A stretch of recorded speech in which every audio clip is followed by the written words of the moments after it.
Ladies and gentlemen, welcome to the show. The Fat Lad Neil Pickup here with you in the Mother Fluffin' House. And I am joined by the World Armwrestling League's super heavyweight hammerholder monster, Michael Todd. Easily recognisable from FS1. Boom! Boom! What about that? Dateline check. What day is it? It's 22nd of June. Incredibly, we're still in a global pandemic. Insane. Who would have thought it? I mean, mate, when we started doing this story on you, you were clean shaven. Clean shaven. Definitely didn't have this tan going on. Didn't have that, none of that. And I'd like to say that both myself and Michael have slimmed down. Michael actually has slimmed down. We're so fit now. Oh my God, yeah, I can go like 7 or 8 yards from the couch and only breathe in a couple of times. There you go. Mate, this is part number 6, I think. Is it really part number 6? Holy crap. I'm pretty sure it better be 6. I think this is 6. So we'll go with 6. Yeah, we're going to go 6. Monster Michael Todd, the making of the monster, part number 6. It's been a while, dude. It has been a minute. I have aged since then. I am 10 days in my 48th year on this earth. Wow. You look so much older. Hey, while we're on this, from In the Presence of Greatness, one of the things that I wanted to pull you on, because, you know, it stands out against that hideous green backdrop, was on your... the rest of the gym green, too, specifically for that reason. The whole green. You can never have enough, mate. You can't have enough green, can you? No. What's going on with that stripe there? Is that... Do you actually... Old age grey stripe. Have you done that on purpose, or is that like legit natural? No, that's legit. Now, when I did the appearance on SWAT a year and a half ago, was it last year? I guess when I did the appearance on SWAT last year, they dyed it, right? And it looked pretty good. So we've dyed it like twice since then. But, you know, pandemic and everything going on, you know, I'm just all straight up, you know, I got my gray beard going. It's very symmetrical though, isn't it? Yeah, man, it's weird, man. I do weird shit. It's like, you know, usually you go grey in patches. You've gone for a I just got a straight line down there. I don't know. What's crazy, I'm going to tell you something funny. Years ago, I used to have, you know, when I had a goatee, I had a spot on my left side, I think it was, that was like no pigment. It was all white. It was like a spot, like a dime, size of a dime. And then it went away. And then like a year later, it came back on the other side. I'm like, what the hell? You know, like I know it was 2 different sides. That's weird as freaky shit. I don't know. Having said that, for all the people at home, I'm going to do an extreme close-up. Check this out. Can you see that light grey? What's that about? I don't know. At least you still have hair there, though. It's one of those, like you're saying, very, very thin fence. You know, but yeah, got a little bit going on there, mate, but it kind of it enhances the look, doesn't it? You know, if you go really close. I really do like we watched the FS1 the other night with me and Jerry. I do like that slick shade head. Mm-hmm. It actually looks pretty good, especially if I'm fit, you know, and tan. I like it. Yeah, and if you need any tanning advice, obviously, mark a yellow. Of course, right? There you go. Man, right there, dude. But I don't know how you do all that spray tan with all this woolly mammoth hair shit I got going on. Yeah, I wouldn't even, I mean, whoa. Yeah, we don't need to go there, dude. That's like, it's made me shiver a little bit. Yeah, the wife won't let me shave. She says she's got her own built-in bearskin rug, so she won't let me get... She's into hairy dudes. She's into hairy meat. I don't know about hairy dudes, but she doesn't like the stubble. You know, when I shave, like she doesn't want me to shave. My arms are relatively lean right now. Like my forearms look pretty freaky. I'm thinking, man, I bet that shit would look awesome if I shaved. She won't let me. Yeah, I must admit, I've never actually done that, but I can imagine it's like patience. The leaner you are, and if you shave, you look way leaner. Like it just because it gets rid of and especially if you get a tan. That's what I'm missing out on. That's it. That's all you do is shave. Shave and get a tan. You're there. Like abs in like 5 minutes, however long it takes you to shave. I haven't had abs in 22 years, mate. It's way back. Dude, we were up to Richard Lucas Arm Wars.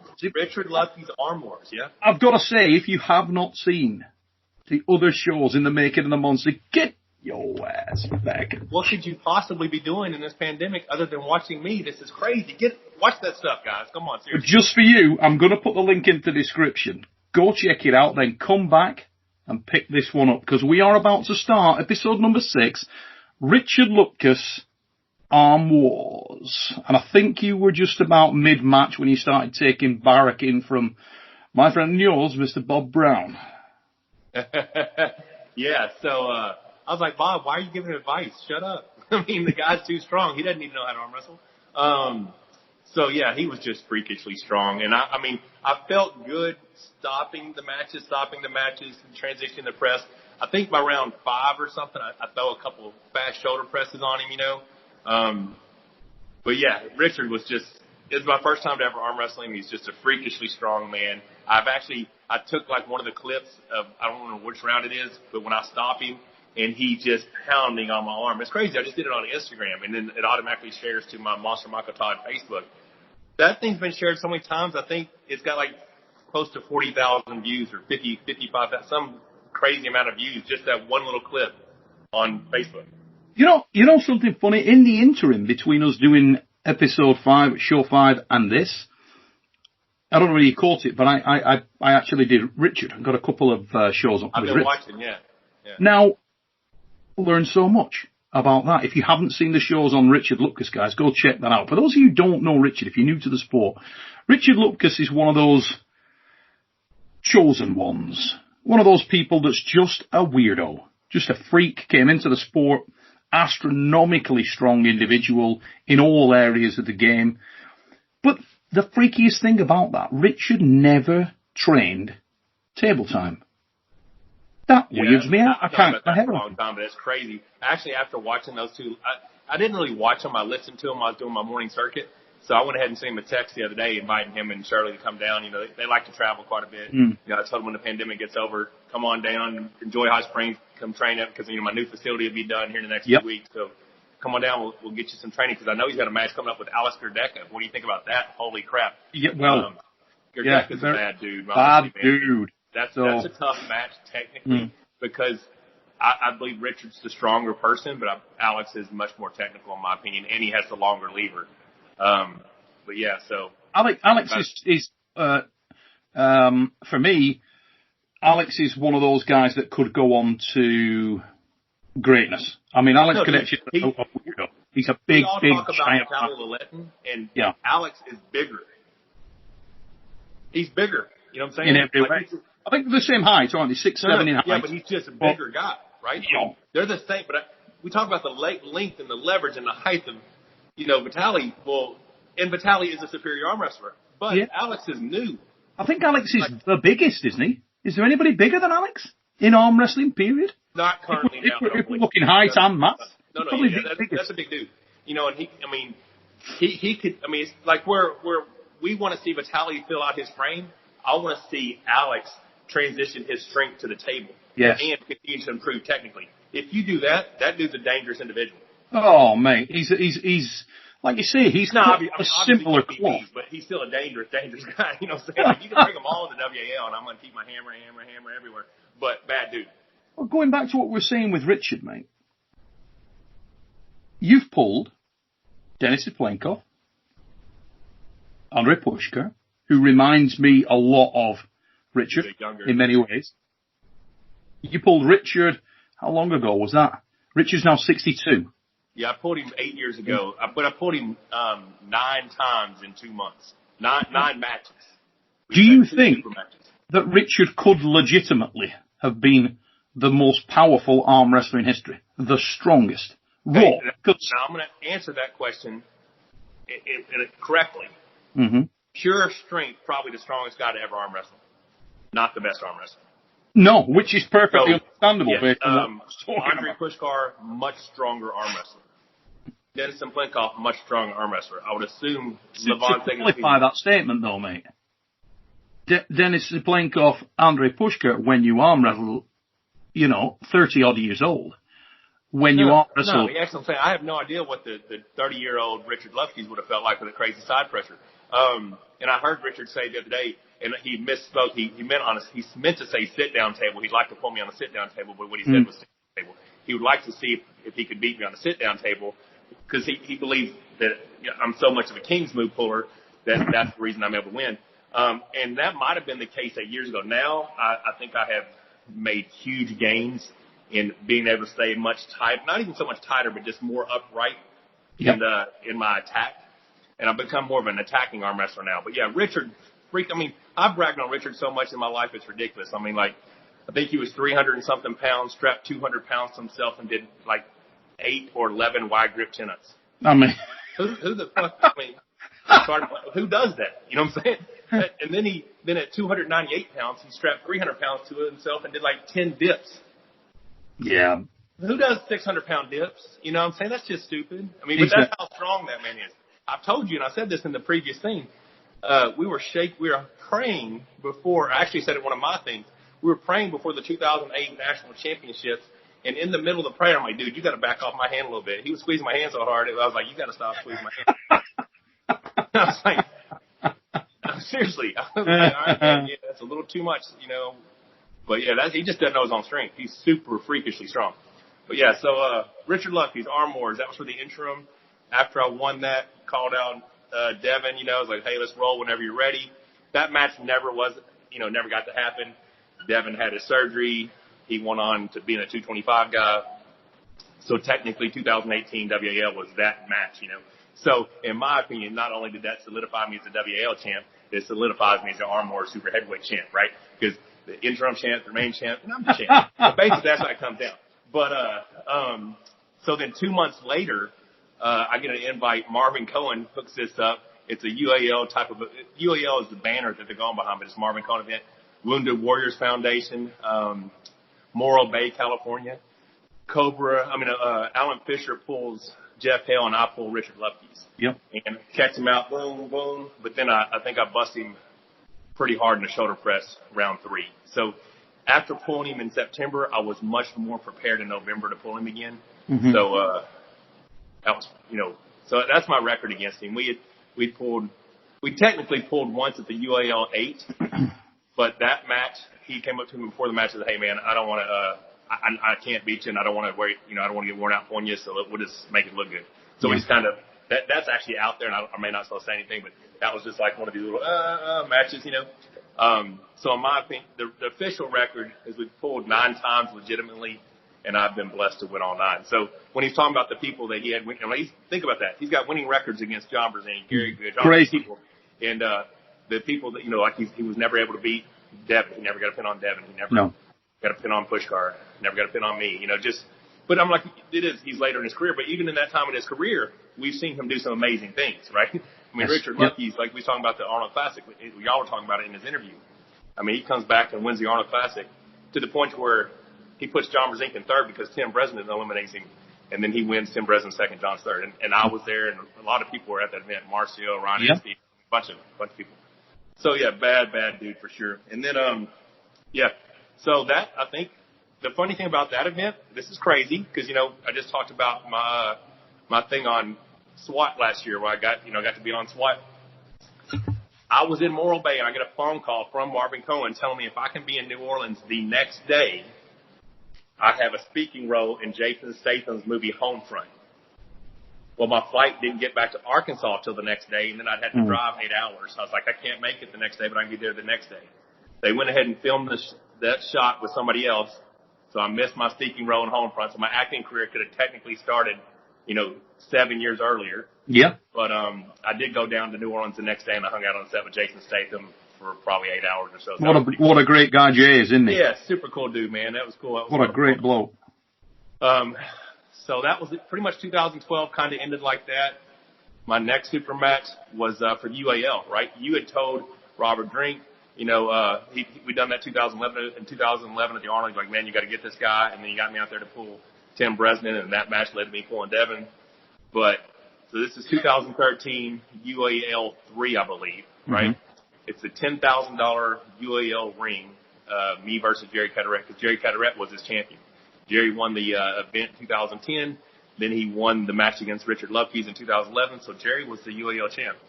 So at this point in my career, I've won the WWC. I've been the Arm Wars heavyweight and super heavyweight champ. And I've been the PAL heavyweight champ, right? So this is me going after that 4th different league world title. So it's me and Jerry, Huntington Beach, California. We haven't pulled at this point since 2007 at the Sean Ray Classic, where he beat me 2-1 that day. First time he got me, second time we went in the middle of the table in a hook shoulder press type deal. I got him, and then in round 3 he he caught me that bent wrist press on me when I was trying to hook him, and he went down with the bent wrist and got me. So we hadn't pulled since then. Ready, go, slip. I knew at this point I'm more the open top rope, outside puller. Go to the strap. I think I catch a foul, go to the strap, bust his hand back. That first match, 2 minutes and 2.5 minutes, first match. So that's nothing compared to our WL matches. But 2.5 minutes, I transition press to win. Round 2 is 1:45. I transition to win. Round 3 is 2 minutes and 45 seconds, and I got a canvas on my wall of Jerry Carteret in the ugliest King's move ever, and me about to transition to a press. Cause I can't have been as bad as you and Preston at UAL in Tahoe, in Reno. Oh, you talking about Mac Tail and Tim Lewis? No, when you and Tim did a bit of play. Tim dropped to the Kings, and I transitioned to. See, that's what happens when you get frustrated, and you're like, oh, I'm just going to Kings with you. Well, cool, I got a shoulder press. So as soon as you drop down, I'm transitioning to press on my opinion, But it's funny because, I'm looking at it right now. Jerry's elbow is about 3 inches off the pad. His arm is hovering over the pad, but his elbow is like up in the air. And I'm like, feels wanting to foul him. I'm like, don't foul him. I'm about to pin you. Because it's a $10,000 ring on the line, right? Yep. So I win that match, and then ended up going to Puerto Rico with Marvin Cohen. He's like, hey, dude, if you had $50,000, who would you want to pull? I'm like, well, Travis Bajan says if the money's right, he'll be the strongest ever. I said, so let me whoop his ass, right? So we start promoting that match. Well, during that time, he's doing all his stuff with CrossFit and the NAL. So he says, hey, Dave Chafee's our NAL champ. Would like to put him against you, blah, blah, blah. And I don't remember what it was. Maybe it was $5,000. And I talked to Dave. He's like, hey, man, you cool if we just split the money? I'm like, hey, dude, because I think it's $5,000 to the winner. I was like, dude, if you want, we can just split it 50-50. I don't care. I just want to pull you, So then that was at the CrossFit Games. Yeah. So I think that was. How was that event, Michael? That's a big show. Oh, it was awesome, spectacular. I loved it. It was a great time. I love CrossFit. Rebecca was freakishly ripped then, and she caught a lot of shit because she had such an amazing physique. Well, once we were at the CrossFit Games, she just fit right in with everybody. She goes, this is awesome. No one's, judging me and looking at me. And she goes, I look like all these other chicks. I'm like, yeah, it's awesome. So it was super cool for me to have her have such a good time there, And then we got the cool VIP experience because, Travis and Devin were doing security for Dave Castro or whatever. Yep. So that was awesome. So I beat Dave 3-0 there. First time we'd ever pulled. It was really easy. Not easy. The match wasn't easy. It was really designed for me because they were really pressed on time. So we split the first match, went to strap, and then they didn't even take the strap off of us. They just made us switch sides of the table. And go again, I was like, oh, he's screwed. I was like, as soon as I stopped the first match, I knew I was going to win. Well, then you didn't even come out of the strap. We just got to walk around the table strapped together. I was like, oh my God, it's horrible. I bet Dave was pleased about that one. Yeah. Well, once the match stopped the first match, he kind of knew, like, oh shit, Where's Dave Chafee's power level at, mate, in terms of the old timers? Okay, so on that same note, in 2011, when I beat some Flinkoff on that Friday, I'm pretty sure that same day at some point, that day, I think Dave Chafee top rose Richard Lupus. See, people think Dave's all inside. Dave's got a long lever, gorilla-looking arms and a big hand. He's got, we saw him in 2018, I guess, top row Truman. Yeah. Right? Like, convincingly, you know what I'm saying? Like, was it 18 or, I might have been 17. Mm-hmm. I think it might have been 17. I don't know. But yeah, he top rode right through Truman. It was 17. So he's a bad dude. He's got ridiculous power, and he has, he's got a strong hand, strong wrist, so he can hook and top roll. But his power is just like that unconventional, really weird angle, strong. Yeah, sort of, again, very sideways. Just a lot of just raw horsepower. Mm-hmm. So, if you watch his at-home feature of him training, none of that shit makes any sense to me. I'm like, there are definitely unusual places. I would never train my wrist that way, but apparently it works for you because you're freakishly strong. You know what I'm saying? So it's funny how different arm wrestlers train differently. Like, I'm a huge advocate of how I train. I think all arm wrestlers should train the way I train because right now I can continue to improve my my work capacity and the amount of weight that I lift without the risk of injury. That's huge. It's huge, man. I'm 47 and I'm the strongest. Because, we're basically the same age, but yeah. The fact that at our age, I'm going to put my words carefully because there's people who've gone a lot older in the game and have suffered injuries and come back, but you really want to avoid injury because the chance of it not coming back right is much higher, a lot higher. Oh, it's so bad because remember I was getting ready for the Zloty in 2016 and I tore my lat and then 12 days later I tore my pec, and I was just, and it was like a month before that I went and pulled Devin at that practice and was just flipping him all, and people say whatever, Devin's like, you're the strongest person I've never, he goes, that's freaky, because he's like, dude, you're going to kill everybody, because I was really strong, and then I come home and I tear my lat and tear my pec, and then I go over there with no side pressure because I still pull 20 days later with a torn pec, but injuries, man, injuries. But at that time, I was still, although I was training hand and wrist, I was so focused on power. And that power doesn't necessarily translate. It's a confidence booster. You make, if you got a 500-pound bench, great. But, if it doesn't translate to the table, like right now, I just told you about that art arm single pulley. I did the 225, my best about the art arm. 5 reps. Yesterday I did it 15. Nothing else in my training is really going up. Like, none of my other lifts are really going up, but that is mimicking my arm wrestling style.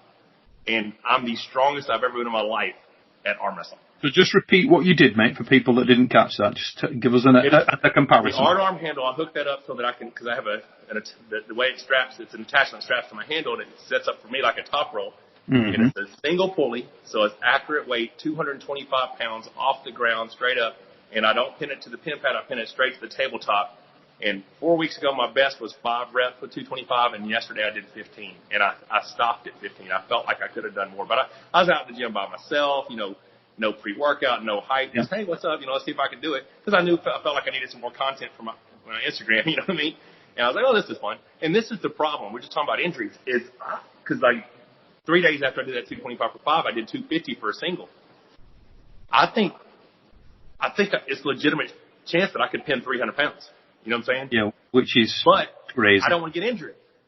So yeah, it's a fine line between doing this freakish shit and not getting hurt. Because when you've got 225 pounds of dead weight here and you're pinning it, that lower bicep could blow off. I mean, it could easily blow. I mean, people's biceps have ripped with a lot less weight than that, a lot less resistance. So, but you want to keep improving, you want to keep doing, but where's the line? You know what I'm saying? Where's the line of don't get injured, but keep being awesome? You know what I'm saying? So I don't know, but yeah, I don't know what we're talking about. Dave Chafee, and then we'd gone into Dave Chafee at the World CrossFit Games, and you were strapped together throughout the duration. Yeah. So that ended up being 3-0. I was super stoked about that. Had some good interviews, and then Travis starts talking and shit, and I'm like, dude, I'm gonna kill you. You know what I'm saying? Because we were supposed to pull a month later at that $50,000 match, right? So he was flying us all over, and or flying me, and then there was a $2,500 first prize. So Travis would show up, he would win, and I would be getting paid just to be there.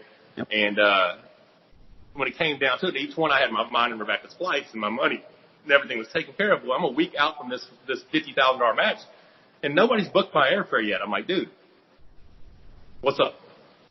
I'm supposed to be pulling for $50,000 next week, and I don't have a flight yet.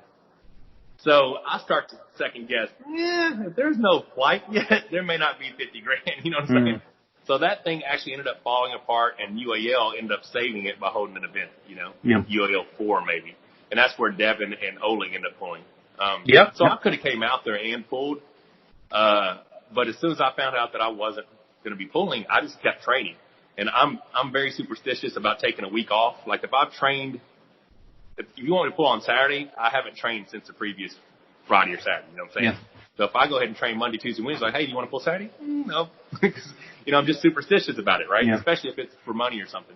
And at that time, I hadn't been pinned. I hadn't taken a single pin. Like every single person I had arm wrestled since losing to Devin, I had not lost a single round. So we're talking about I don't want to lose a single round in my professional career. Yep. I went from July 2011 till August of 2014 and never got pinned. I pulled 30-something matches. I mean, it was Andre Pushkar. It was, which in itself is ridiculous. No, it was crazy. My list of people that I beat in that time was like 9-0 against Richard Lupke, 6-0 against Andre Pushkar. I mean, it's just, I never took a loss for almost 3 years. And I still kept doing super matches and Robert Drink's like, come on out for $10,000 first place, UAL 8. And that's when it, John and Jerry kind of got together. It's like, hey, let's lay down to each other and see who can, so that kind of still sucks a little bit, but I was on a run of, it didn't matter. I just wanted to win every round. We can't step over the match with John. I'm coming step to over it. that. You've got to, don't be swerving that event. So 2013 was supposed to be me and Travis. That didn't happen. And honestly, I believe after that, I just pulled like some tournaments or something. I don't think I had a super match. I'm trying to think about 13. And because I was contracted to UAL at this point. Did you pull tournaments then? Were you still active in tournament arm wrestling, mate? Not like UAL events. It was just like if there was a tournament local or something local event, I might go do, something like that. But what were you doing? Mostly focusing on left arm when you did that, or did you pull right as well? I'd pull right. I'd pull both. I didn't pull. Leonard holding tournament. Hey, dude, if you want to pay me to ref and give me free entries, I'll come down and ref your tournament because I didn't want to pay. I don't want to enter, every class and whatever. Yep. And $25 an entry, that shit adds up. Plus, got to drive down there, and it normally is 3 or 4 hours or whatever. So I just swap out. They pay me like $100 to ref and give me free entries. Mm-hmm. So I'd drive down to the tournament. Plus, if they had a cool trophy. But I don't remember what 14. 14, I got married, right? So I flew out there to Rebecca had that match because she had beat Michelle Smart in 13. Oh, 13. Later part of 2013, I pulled for the left-handed UAL World Championship belt, and my opponent was Jonathan Hoffman, because he had some decent wins, beat some decent people. Yep. So they're already having the event in Huntington Beach, so they threw that in there because they're having Jake Smith versus Justin Bishop, right? So they threw in that left-handed match. So the first match against him, it's 2 inches off the back of the pad, and they call the foul, and I go ahead and let my arm down. Now, he might have pinned me anyway, but he fouled to do it. So then they restart. I end up winning. And for some reason, that guy still thinks he's got a pin on me, but I won 5-0. So I don't understand that. That's kind of weird. You know what I'm saying? I mean, you didn't pin me, you fouled. You know what I'm saying? But, it became a restart. So, because they go ahead and let the match go, and then you get the restart because we was running fouls with UAO, because you started that, right? You told us we were running fouls? Yeah. So, okay, on that note, it's supposed to be running fouls in the UAO. So we fast forward to 2014. Rebecca has a match with Michelle Smart. She was so strong, and had they not went to referee's grip, I think Rebecca would have won. But Michelle was so intimidated by her hand that she went to referee's grip, and Rebecca couldn't apply. Rebecca was freakishly strong, wasn't as technical, and she ended up losing 3-0 because every time I went to referee's grip or whatever, Michelle got the jump on her. But that day, I had known that I was going to propose, right? So Travis is running his mouth and shit, and a bunch of stuff going on. I'm like, dude, I got other things on my mind right now. You're not really a priority to me. And so we went and let her pick out a ring, right? But she didn't know I was going to propose. She might have thought I was going to propose, but she wasn't for sure, right? So I tell Robert, I let him in on it. So he throws me the keys to his $340,000 convertible Lamborghini Gallardo. It's like, hey, take her down the coast, whatever. Go have a great night, blah, blah, blah, blah. So I'm like, holy shit, this is awesome. So I'm about to, drive in a $340,000 car, but unfortunately, it's only insured for $250,000. I'm like, oh crap. Don't trust the car. This is a bad thing. So, and I'm so big, the top, well, maybe not so big, the car's so small. I couldn't fit in it unless you put the top down. Mm-hmm. I have no idea how to put the top up. So I was going to try to propose to her at what is that really popular beach south of Huntington Beach? Riviera Beach, maybe? Oh, okay. Something like that. Some really popular beach where they got the stairs and stuff. I can't think of it. But I was wanting to go to that beach. Yeah, you want a really scenic, Yeah, really that's not what it is, but I can't think of the name of it. Mm-hmm. But I drive past it, and the parking lot to the beach, you can't see the parking lot from the beach. I'm like, well, can't propose there because I can't put the top up. You know what I'm saying? Like, I have to be able to see this car from the beach. Yeah. Or this is not going to work out. You know what I'm saying? It's like when you get in bed, take the car. Yeah. Yep. So we're driving, and then I come across a location where I can see, like, the lifeguard tower from the parking lot. So I go ahead and pull the Lambo in. We go out there. We sit at this lifeguard stand. We're watching the waves come in. It's a great night, whatever. And I'm looking at her, and I'm like, hey, I couldn't fit the box in my pocket, so we're just going to have to do it some other time, right? She goes, no, baby, it's okay. Well, we're sitting there chit-chatting, and I'm like, well, I guess it's time to go. So I have her turn her, like, we're getting up, and she turns around to go pick up her purse. And when she turns back around, I'm on one knee, and I couldn't fit the box in my ring, but I had the little pouch that had the ring in it in my pocket. So I pulled it out, and I asked her, I said, would you do me the honor of, becoming my wife, whatever. I don't remember her exact words. But clearly I was awesome. You know what I'm saying? Because she said yes. And, good for you, mate. So amazing night, amazing weekend. Now, I've got my best friend who now we're engaged, we're getting married, and I'm driving home, driving up the I-5 in a convertible Lamborghini. So pretty cool experience. That has nothing to do with arm wrestling, but badass experience. You know what I'm saying? So, so that was really where my 14 was looking at. And then, I didn't have anything. Then they told me, okay, cool. Would you pull this? Cause I'm contracted to do super matches, but someone's talked to me into doing this big money tournament where it's $1,000 first place every weight class except for the heavyweights, which is $10,000. Well, there's a 231 class or something, 235 class is what UAO was. Well, John wasn't going to pull the 235s for $1,000. So he came in like 255 or something. Like he was thick, he was, he was full, you know what I mean? And, so there's a big class. Matt Gardner, that's supposed to be his comeback tournament. Bunch of stacked people in that class. And I'm running through the class pretty, like I hit Gardner, boom, come back, top row right through his hand, crack him. And then John's on one side, him and Jerry on both sides of the bracket. Boom, boom, boom. It comes down to semifinals maybe. I don't remember how it works.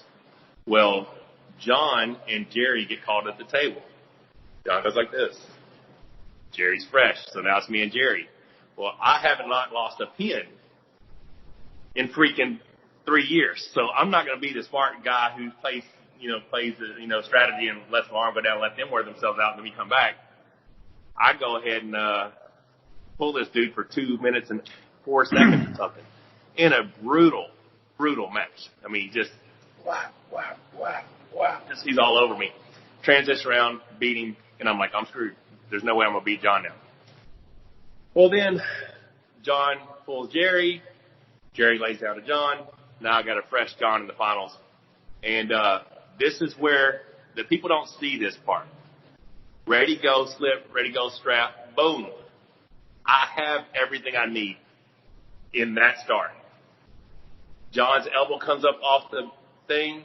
I tell Bill, that's supposed to be a running foul. They stopped the match. I had everything I wanted. John was not getting his hand back. That's when I said, you can't pin this arm.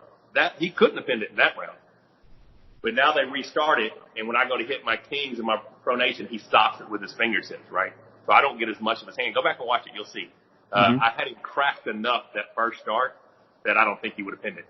But by the second start, he got enough on me, and he was able to transition or he just drove in with a bent wrist press and was able to pin me.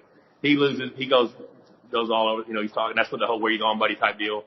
And at this point, I'm like, shit. There's $10,000. I got one more match that pays because second place was $1,000. You know what I'm saying? So it's a $9,000 match. So I'm like, screw it. My pronation shot, my lower bicep, my pronation shot. I'm just going to drive the press on him. So I drove as hard as I possibly could on go. I probably missed him by about that much from pressing him off the go. Boom. We come back up. He's in a hook. I'm in this deep kind of defensive shoulder inside hook. If you look at my arm, it's like 3 different colors. Yeah, it's a horrible, twisting, vile. I'm 100% committed. And I still, to this day, believe had they not called an early pin, I would have won that match. Now, you might think different because you saw John in a strong spot, but I could feel it. All I needed, kind of like when Devin pulled him in 2015, and Devin worked his spot, and then he knew that he was in the spot and John wasn't going to be able to win from there, and then John gives up. All I needed was another 10 seconds, and that arm would have went down. I'd have drove through it to press. But they called the pin. I lost my shit because I didn't think it was a pin. They actually, to the point, we're going to restart the match. They're going to, all right, we'll do it again. And this is where my dumbassery comes around. Pride, whatever. I look at John and it's like, fuck, John, fresh for fresh, can you beat me? He goes, not a chance in hell. And I'm like, you can keep the money. I just needed John to admit that if we were fresh, could he beat me? And his words were, no, I can't. So I let that $10,000 escape me. You know what I'm saying? Now, I'm not saying had they restarted it, I would have had enough left in my arm to win. But had they not stopped that match, I wholeheartedly believe I would have won. But, you know, that's the match that people say John knows how to beat Michael's King's move. John, this is how you do it. John's got it. John's amazing. I'm going to take nothing away from John. And I'll probably get a lot of hate for this part of the interview. But let me tell you how John beats me. He lets me pull Jerry Caderet for 2 minutes first. And then they lay down to each other, and then John jumps all over me. You know what I'm saying? But, hey, that strategy, it happened. We've seen it happen numerous times in other events. Him and his brother Bill used to do that all the time. One would lay down, come back through, John would put the guy out, and then they take first and second. But, hey. I mean, let's be honest, there was a raft of that kind of approach around that time. I mean, the Nemiroff 2004 event and everything that was involved with that, the famous story pulling John, tremendous amount of that strategy employed with Alexei Vovoda, you know, where every Eastern European in the building just let him through every single one. Didn't have to arm wrestle any Eastern European in the building all day. Yeah. There you go. Respectful nod off the stage. The US guys knocking the living out of each other all day. Yeah. So, yeah, you know, stories are stories. Everybody's got their own story. It actually caused a rift in mine and John's relationship. Because John and I were pretty good friends, and you know, he would call me and ask me, "Hey, Michael, what do you think about this?" And you know, he'd hook me up with buddy passes to travel international and stuff. And that actual, because what he said to me the day of the event, right at the match time, that's what he said. Well, then there was a lot of people talking online, and then it's like his attitude changed a little bit. And Rebecca said something, you know, because she was real defensive. And then John told me we weren't friends anymore. Yeah, that is a shame. Yeah, and then, I mean, we've reconciled since then. But, yeah, I mean, it kind of sucked because, I mean, one of the biggest accomplishments I had felt at that point in my career, probably from around 2010 on, was the fact that I was considered a peer among him, Ron. I mean, when Ron Bath or John would call you up and say, "Hey, what do you think about this contract? Should I do this? Should I do that?" You know, that was probably my biggest accomplishment in the sport. It wasn't the titles and everything else. It was the fact that these guys, who many considered to be the best ever, would call me up and ask my opinion on things. Mm-hmm. So temporarily, it created a little rift. And I mean, we've reconciled, but we don't have the same relationship we did. You know, does that bother you? Did that hurt you? Does it hurt you? It did at the time. I don't give a fuck. I mean, I don't care now because I'm to the point now. I catch so much hate from so many people that as long as the people who I know and love, we're okay, then I don't care. Why do you think you do catch the hate, Mike? What do you think it's mostly King's Move related? Do you think it's? I'm gonna say I'm awesome, and people hate that. So I'm gonna go with I'm just really, really awesome. Nah, joking aside, though, really, I mean, I know. Obviously, this is what I think a lot of the hate is. Devin Laird has more fans and followers than anybody because of him beating the Mountain and him beating Shaq and all those other things. Mm-hmm. So all these people who don't know anything about arm wrestling love Devin, and then when I beat Devin, I must be this cheat, I must be this piece of shit, you know, whatever. And so many people jumped on that bandwagon. Now there may be people who did dislike me in disregarding the whole Devin thing, but I would say 90% of it comes from me beating Devin and his followers. In terms of the sort of because if it was the King's move, you got to hate Devin more than me. Because that's the ugliest King's move I've ever seen in my life. You know what I'm saying? You cannot do that shit. You know what I'm saying? And you think there's been a little bit of... Do you think it's reverted a bit, though, mate, in terms of, do you think you've got more positivity of late? Do you think that's come round a little bit? Because people know more about you. You know, people getting to see me on since Rebecca and I started our YouTube channel and things like that. You know, there's a different, I'm not just the competitor. Now, the thing is, you go back and watch the footage of Gary Roberts putting out, that was a crazy ass dude. You know, that version of me was way more over the top than I am now, right? It's just, it's my disgust for losing. And people are like, and I said this before, and we had that little conversation with me and Devin and Ryan Bowen. You know, people, well, if I had to win using the King's move, I would lose. Well, then you, by definition, are a loser.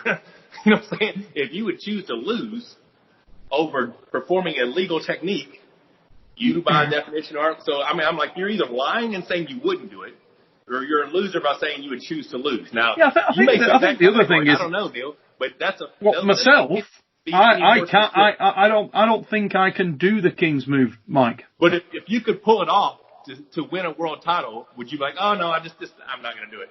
Or would you? Or if it was money or whatever, if you could provide for your family, and you had that in your arsenal, would you do it or not do it? Fuck it. I'd do anything, Michael. For me, if it's within the rules of the sport, I'll fight till I can't stand up. Absolutely. And that's the thing. And this is what, because you said it, like, if this, I've watched the me and Devin footage so many times, if this doesn't give Michael more positivity, blah, blah, blah, blah, because I don't think there's an arm wrestler who displays more heart than me, more willingness to put their body on the line than I have over a 30-year career. But no, that's true. What blows my mind is my arm has lost 19.5 inches range of motion. I most likely could collect a government check for disability on my right arm. It's so bad. But yet, when I would assume that 99% of the people in the world, if they had this arm, they would have retired. And I have chosen to fight on successfully. How do you not praise and celebrate that versus hating me and tell me this? I think there's an evolution in that, isn't there, Mike? Because, you look at the guys, some of the guys that have been the best Kings movers, so, not all, but, a high percentage of those guys. Pascal Girard, yourself, Devon Polstop, Gregory Snyder. All of these guys. Gregory Snyder's got a great Kings move. Tell me about it. God. Yeah. But he is slightly different from yourself in that he claims that his is a bone lock. His is a bone. He says he'll hold you on his bone. Yeah. And I've had a bitter experience of that where I've pulled through the guy, felt it fail, felt his bicep and just fail, and then it's just, and it won't go anywhere. And whatever you do, it just will not go anywhere. And he can sit there and he'll tell you after the match, he said, look, I'm resting on the, you do what you want there, my arm ain't straightening. The only way you're going to beat that is break my arm. Or literally lever me straight down. A couple of times I actually managed to get onto his arm some way or other, or press through it. You had to literally lift the guy's body over. Once he gets set in there, you're screwed. And it's the thing is, for me, if you get me to my arm straightest point, it hurts. It's painful, so I have to let it.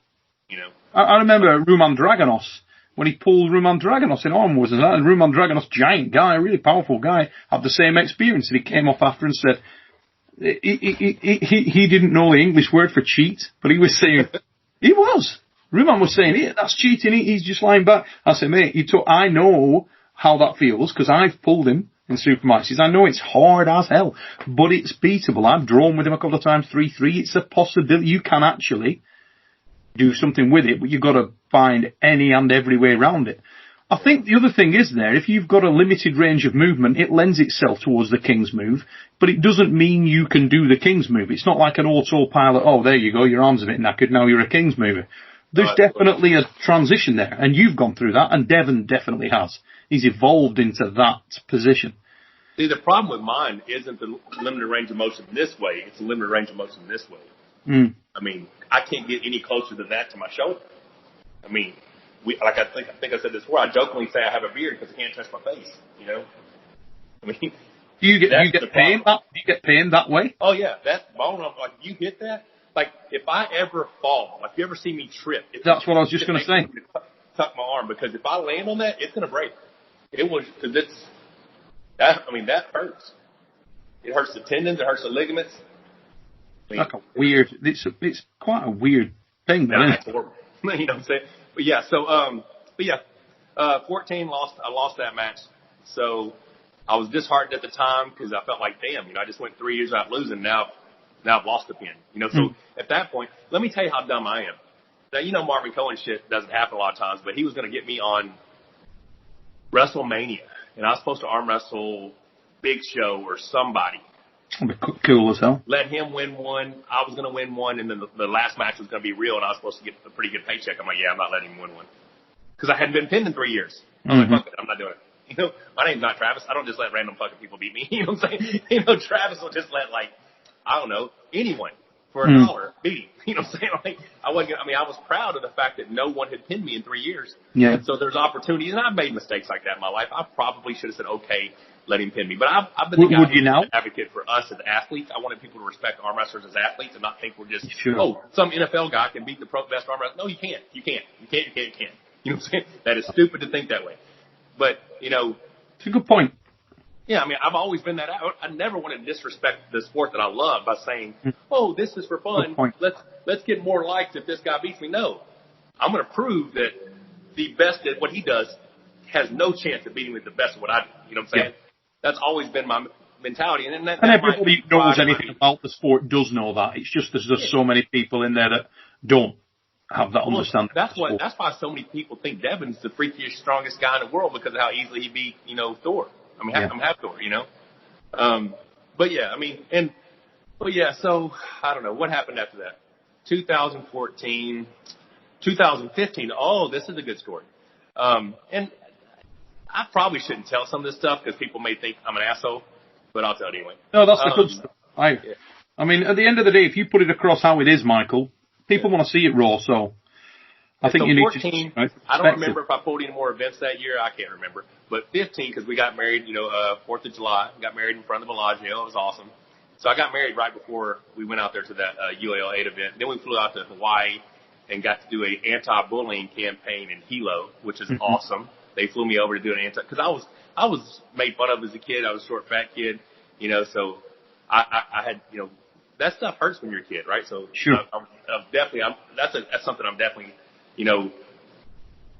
definitely anti-bullying, cyberbullying, all that stuff. I hate that because I still get that now. You know what I'm saying? Like little keyboard warriors want to run their mouth about. But yeah, so then 2015, Rebecca and I, we'd gotten married and we literally for about 5 months moved to Hot Springs, ate whatever we wanted. So we were promoting Basalis and we were doing our network marketing company. So we wanted to become challenge champions of our business platform. So we did a 90-day, we had 3 cheat meals in 90 days, 2 alcoholic beverages, had an amazing transformation. We were going to compete for the active fitness category. So you had to have a fitness transformation, but you also had to have like some kind of activity that you succeeded in. So ours was to, as a family, we're going to go to the national championships and all win national titles. Well, I pulled a little tournament down in Shreveport like in May, and then in June, I think it was, I was going to go to the Unified Nationals in Las Vegas. Well, at that event, Robert Drink had talked about previously me and John Brzink pulling there for this $27,000 UAL ring. Originally, it was $50,000. Robert offered $50,000. It cost him $125,000 to produce it. $50,000 for the ring, $75,000 for production. He was going to do a time ball, all kinds of stuff. Well, it was $50,000 to the winner, nothing to loser. And John declined the match. Yeah, John declined. So John didn't want it. John didn't want it. Offered him the $27,000 ring, same thing. Ring to the winner, nothing to loser. John declined the match. So that match didn't happen. And at that point, it wasn't worth the additional funds for him to, produce the event, the super match, because he's going to film some of the nationals and then have the highlight me versus John. So I go out there. Funny thing was, I got down to 223 after my 90-day challenge from 270. I lost 47 pounds. Wow. And in 90 days. Well, then I cheated that weekend, was back to like 235, 240. Well, then I got back down to like 2 something. Then we go to Florida for this boot camp for our network marketing company. And it's Sunday afternoon at like 6 p.m. and I stand on the scales and I'm 256 pounds. And I told myself I was going to pull 220s at nationals because I could pull masters and open. Well, the thing is, I could have won the supers. Like Carol Owens won the supers, Ryan Constantino won the supers. No disrespect, but I would have beat those guys, right? Yeah. But because I told myself I was going to pull 220s, this is how dumb I am. Just like my birthday was last week, and I told myself on my birthday I was going to hike 16 miles in the summer, June heat and humidity in Arkansas. I could have laid in bed with my wife eating pizza, cake, and ice cream.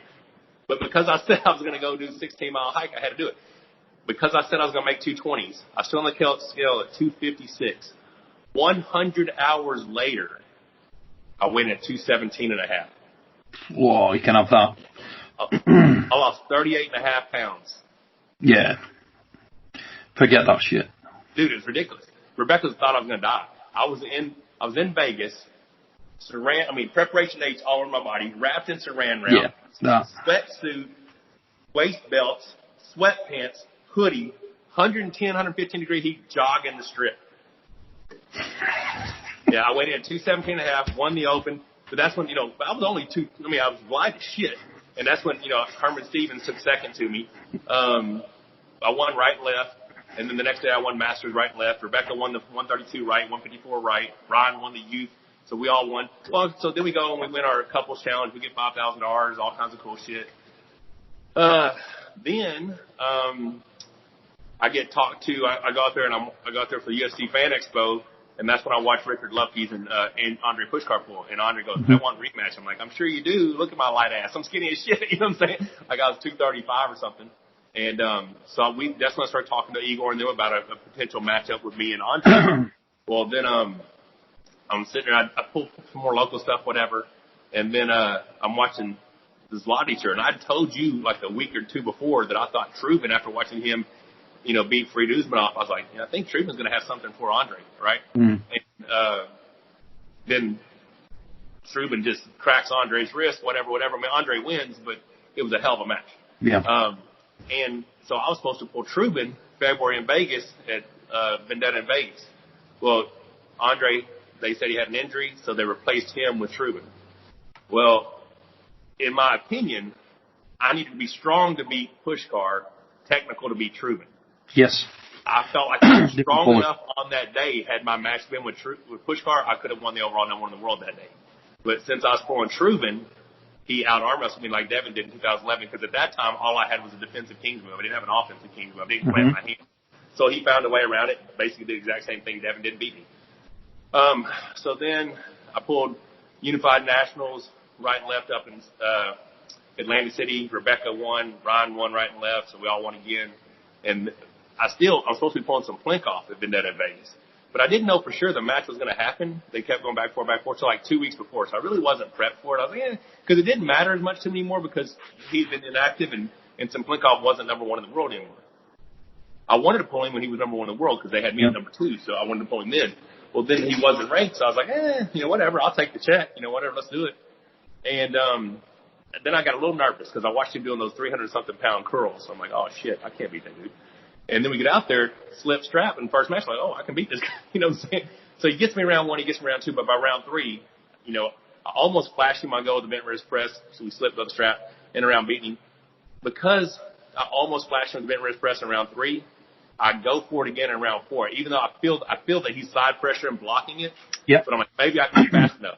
What I should have done in retrospect is just slip strap, got him out there, wore him out, transition pressing. Because once I won that round three, I should have won all four. I should have won the next four. But I made an error in round four, and I went to do the fast press, and he blocked it, and he got a flash pin on me.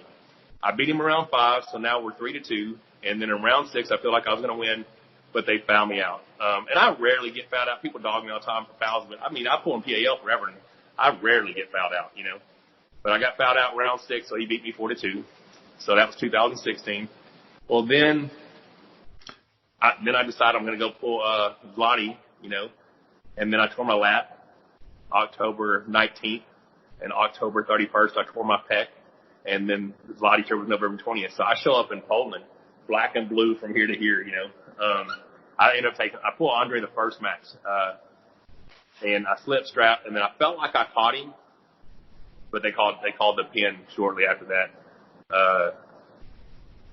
So then I ended up having long battles with guys that weren't really at my level, but if all I had was pronation, no side pressure, it wasn't a lot I could do about it, And then just on the whole Zloty Tour experience, mate, and the whole tournament, obviously a lot of criticism been levied at you. And we'll finish on this point for this particular criticism episode. At me? What are you talking about? Well, it gets levied at you for number one, breathing, and also and also for the whole stance around tournament arm wrestling, and you wouldn't do as well in tournament. And yet, you've actually done pretty good in a lot of tournaments, and we'll come back onto that in the next episode. Yeah, but in the whole really good tournaments to talk about. Yeah, well, the Zloty Tour experience is it's one on, we can go into in more detail probably in the next show, but I think that is one that we probably should just pause a little bit and dig into a little bit. And I also, in the next show, want to go back onto the Denis Siplenkov match a little bit, because that's often talked about as an easy win or a dominant win or a defining win is probably a better way of saying it for Denis. Really? People say that? It's definitely out there as a defining win. They did not watch round 3, round 5, or round 6. Yes, they are. It was a close match. It's a very close match, as was the rematch with Andre Pushkar.